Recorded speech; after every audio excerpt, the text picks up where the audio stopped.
तो दोस्तों शुरू करते हैं आज की इंफ्रा न्यूज। पहली खबर जो आ रही है वो दिल्ली मेट्रो फेज 4 से रिलेटेड, जिसके लिए जो रेक्स यूज की जानी है वो फाइनली आ गई है नहीं एग्जैक्टली कहना सही होगा, क्योंकि सिर्फ रेडी हो गई है और इनकी डिलीवरी शुरू होगी। और एल्स्टॉम का जो श्री सिटी प्लांट है वहां पर इसको बनाया गया है, यानी कि मेड इन इंडिया ये रेक्स है। और डीएमआरसी को वैसे बहुत सारी ये ट्रेन जानी है, जहां पर 2631 करोड़ का वैसे कॉन्ट्रैक्ट है, जिसके अंदर ये पहली ट्रेन है। देख सकते हो कि दिल्ली मेट्रो की जो अभी करंट चल रहे डिजाइन है उससे ये अलग तरीके की ट्रेन है। ऑब्वियसली सारे जो भी आप मॉडर्न चीजें सोच सकते हो एक ट्रेन के अंदर वो यहाँ पे अवेलेबल होगी। 6 कोच की ये ट्रेन होने वाली है, जो कि 85.86 किलोमीटर लंबे फेज 4 के कुछ पैकेजेस में चलेगी। मेनली RS17 पैकेज के अंदर चलेगी, जहां पर 3 मेट्रो लाइंस के अक्रॉस भी ये चल सकती है, जहां पर magenta, pink, golden line included होगी। अगली खबर दोस्तों जो आ रही है गौतम बुद्ध नगर से, जो यूपी में है, और इसके आसपास के एरिया से, जहां पर नमो भारत मेट्रो लाइन प्रोजेक्ट जो है वो जल्द ही यहाँ पर काम अपना शुरू करेगा इंटरनेशनल एयरपोर्ट को जोड़ने के लिए। तो दोस्तों आप जानते हो जेवर एयरपोर्ट रेडी होने को अब ज्यादा समय नहीं बचा है।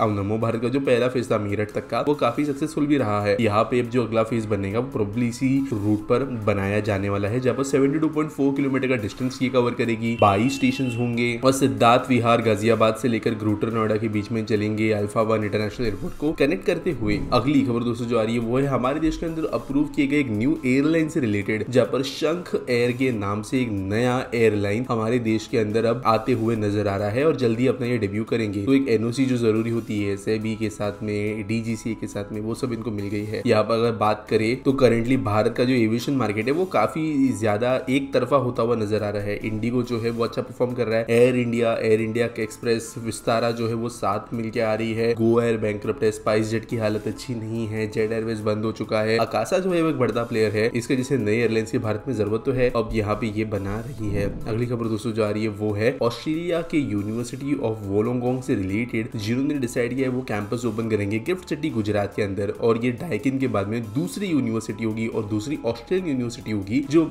यहाँ पर अपना एक कैंपस ओपन कर रही है। यहाँ पर वो डेटा साइंस फिनटेक के लिए 50 स्टूडेंट्स की सीट्स खोलेंगे, जिसके लिए उनको ऑलरेडी 800 एप्लीकेशंस मिल गए हैं। 14,500 स्क्वायर फीट में फैला हुआ कैंपस होगा और जो इनके ऑस्ट्रेलियन यूनिवर्सिटी वाले मिलने में कोर्सेस है वो कोर्सेस यहाँ पे भी वो देंगे। अगली खबर दोस्तों आ रही भुवनेश्वर उड़ीसा से, जहाँ पर 131 state level single window clearance authority की एक मीटिंग में 31 प्रोजेक्ट्स है, जिनकी टोटल वैल्यू 4,954 करोड़ है, उनको अप्रूवल दे दिया गया है। तो दोस्तों यहाँ पर मल्टीपल प्रोजेक्ट्स है, जिनके जरिए 24,162 जॉब्स क्रिएट होने वाली है। पोलीमिरोर इंडिया प्राइवेट लिमिटेड का एक प्रपोजल था स्टील रोलर्स वगैरह बनाने का 3000 यूनिट्स पर मंथ कैपेसिटी पे, इनको अप्रूव कर दिया गया है एकदम। इसके अलावा डेनियली इंडिया के द्वारा भी एक प्लांट के बारे में प्रपोजल था, वो अप्रूव किया गया है। बिस्लरी इंटरनेशनल प्राइवेट लिमिटेड का प्रपोजल था, उसको अप्रूव किया गया है। Park electrical and engineering private limited company थी, उनको जो है अप्रूवल दिया गया है। जय भारत स्पाइसेस प्राइवेट लिमिटेड को अप्रूवल दिया गया है। कई कंपनीज है जिनको यहाँ पर अप्रूवल दिया गया है। अगली खबर दोस्तों जो आ रही है वो है गवर्नमेंट के द्वारा शॉर्ट लिस्ट किए गए 300 लॉ पॉइंट्स और सेक्शन से रिलेटेड, जिनको डीक्रिमिनलाइज किया जाने वाला है या इजी बनाया जाने वाला है। तो दोस्तों हमारे मैन्युफैक्चरिंग सेक्टर के अंदर कई ऐसे नियम कानून जो लाइसेंस राज के जमाने से है, उनको कंप्लायंस के अंदर रखने की जरूरत अब तक पड़ती थी। अगर उनमें कोई गलती होती तो जो है उसको क्राइम काउंट किया जाता। कई इनमें चीजें ऐसी थी जो छोटी चीजें, बहुत नॉर्मल चीजें जो दुनिया भर के अंदर यूजली एक्सेप्टेबल होती है, वैसी चीजें थी, बड़ा कोई इंपैक्ट नहीं होता है। लेकिन मैन्युफैक्चरिंग को ज्यादा कॉम्प्लिकेटेड बनाता है, क्योंकि ओनर्स को जो है फिर कंप्लायंस के लिए खर्चना पड़ता है, ध्यान रखना पड़ता है, स्लो डाउन आता है, ब्यूरोक्रेसी के अंदर करप्शन के चांसेस भी बढ़ते हैं। तो गवर्नमेंट ने कहा कि 300 लॉ पॉइंट्स को वो डीक्रिमिनलाइज करेगी, जिसकी वजह से मैन्युफैक्चरिंग कॉमर्स सेक्टर को बूस्ट मिलेगा और चाइना से कॉम्पीट करने जैसे ये पॉलिसी बनेगी। अगली खबर दोस्तों जो आ रही है वो है हमारे भारतीय रेलवे के सिग्नलिंग सिस्टम से रिलेटेड। तो कल हमारे अश्विनी वैष्णव सर जो है वो फिर से एक लोकोमोटिव में गए थे, जहां पर उन्होंने 130 किलोमीटर पर लोकोमोटिव के अंदर सफर किया, कवच का यूज वहां पे कर रहे थे। और ऑटोमेटिकली कवच सिस्टम ने जो है ट्रेन को ना सिर्फ सेफ्टी डिस्टेंस में स्लो डाउन किया, लेकिन फिर बाद में वापस स्पीड को रैंप अप भी किया सेफ्टी होने की वजह से। और यही सबसे